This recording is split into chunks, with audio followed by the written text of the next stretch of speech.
Hi guys, I'm Kasha. Welcome to the channel and welcome to our coffee times. Today it is Thursday and I have been watching all the new Netflix kind of spooky slash horror releases. So I'm here to talk to you about the last 3 movies that they have released and to let you guys know if they are worth it or not. It's coffee time! In total, there are 3 movies, one that I was really excited about, which is The Binding, and we will get to that one because it did not deliver as much as I wanted, and the other 2 ones are actually comedies, one that really hit all the good spots and the other one that kind of flopped. Netflix has been doing, a kind of greater job compared to other platforms like Amazon, putting out some spooky content out there, and we still have some more things coming. Tomorrow I am just waiting. I've been waiting, it seems like years and years, but tomorrow we're finally getting Bly Manor, and you bet I'm going to binge that, and hopefully I will have a spoiler-free review up for you on Monday. This is one of the most anticipated Netflix releases for me ever after the first season, which is kind of like American Horror Story. They have nothing really to do with each other, but Hunting on Hill House was one of the best shows that Netflix has put out there, and I just cannot wait for Bly Manor. But we are here today to discuss the other 3 movies that they have released. But before we start with the spoiler-free review and I tell you my thoughts on the movies, if you love horror and if you love movies and collectibles, please consider subscribing to the channel and also hit the notification bell. Alright guys, so let's start. So the 3 movies that I have to talk to you about are actually 3 Netflix exclusives, and they all came out in the month of October for Halloween season. One of them just came out yesterday, so I decided to sit down and let you know my thoughts on them in case that you were kind of thinking on checking them out.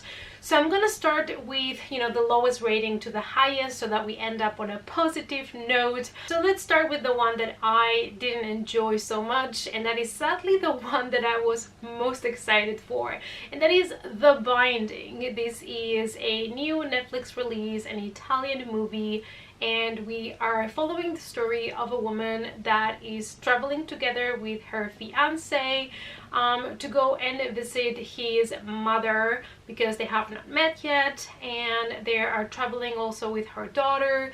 So when they get there to this nice beautiful home in the south of Italy, they discover that there is some sort of old curse that is trying to take their daughter away, so the family has to kind of fight it. So the thing is, the movie didn't start that bad. I'm kind of used to this type of movies that are putting so much effort on atmosphere to be a little bit more slow paced and to have to wait a little bit longer for something to actually happen. The problem was that the acting was not the greatest either, and it kind of felt weird, like the family didn't feel like a family to me, and it kind of was missing that family power that is kind of needed, that kind of bond, so that such a movie would work. I felt like the movie did have good things, when it comes to the creating atmosphere. A couple of the visuals were really like creepy and disturbing. However, it became such a typical horror movie, and in the wrong way. Plus, the plot was not really kind of explained properly, and there were a lot of problems with the plot. And at the end, you kind of felt like you got nothing explained that was important, and they were paying so much attention on the creepy images and the atmosphere that the characters got lost in the way, and I think that's what kind of made this movie flop a lot for me.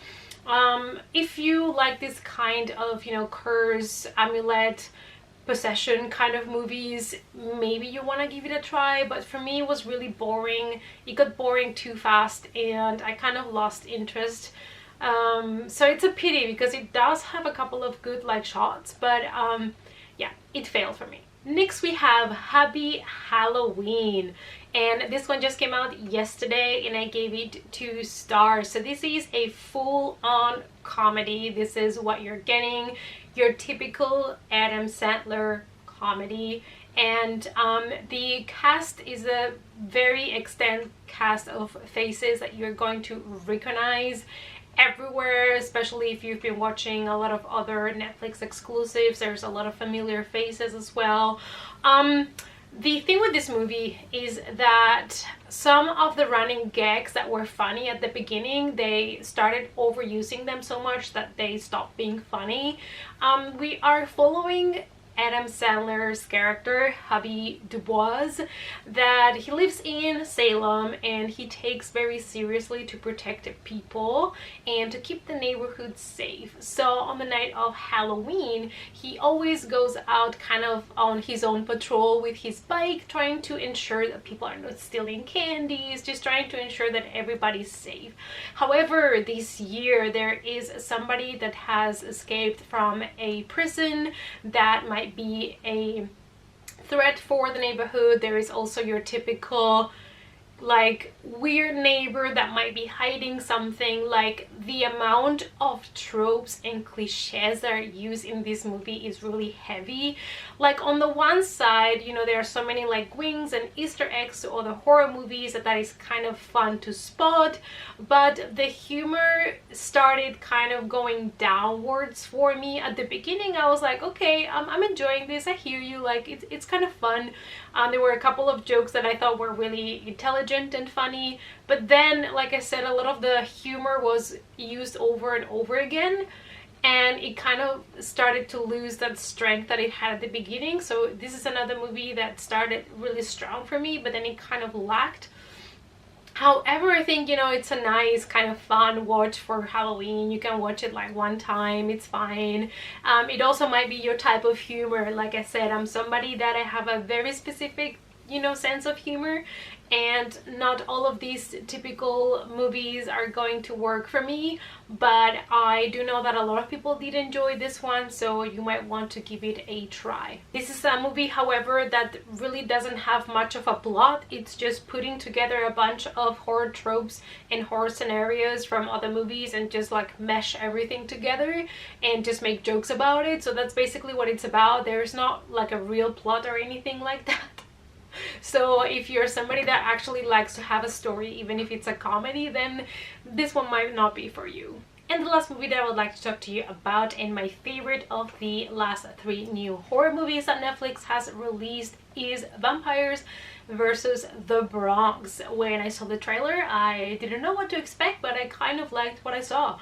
So when I went into it, I had some expectations, and I ended up giving this movie a 3.5 star rating.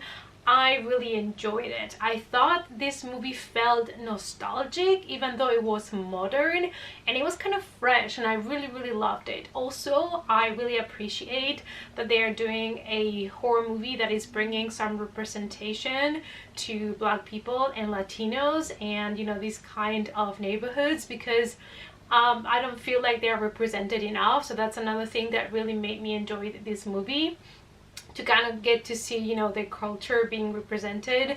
And I thought this was a lot of fun. It's definitely a movie that I would rewatch because it was really entertaining. We are following a group of kids, kind of like, you know, Stranger Things, Goonies, but horror kind of vibes, you know, kind of the Lost Boys kind of vibes.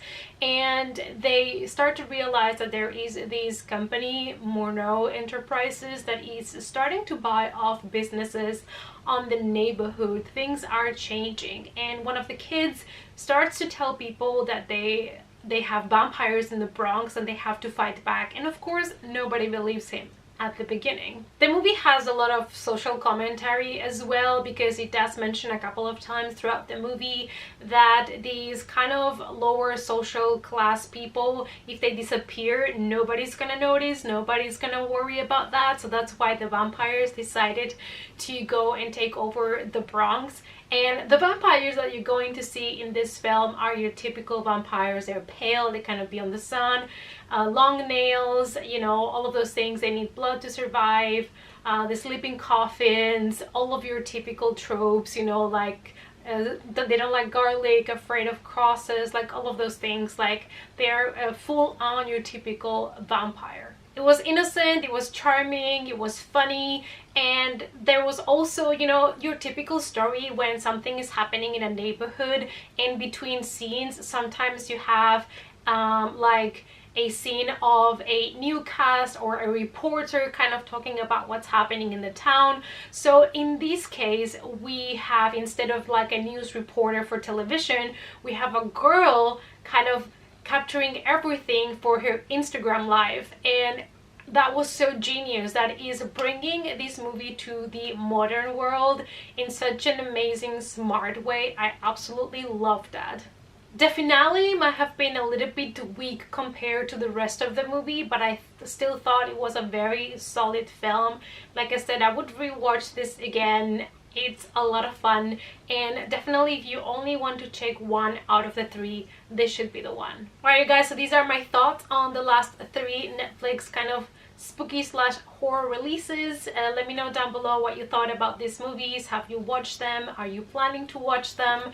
And are you excited about Bly Manor as much as I am? I hope you are, because I'm gonna binge that, and hopefully I'll have, like I said, my review on Monday up for you guys. Thanks so much you guys for always watching and supporting the channel. Please give it a big thumbs up, and if you want to follow me on the social media, as always, links are down below, and I'll hope to see you guys in the next coffee time. Bye.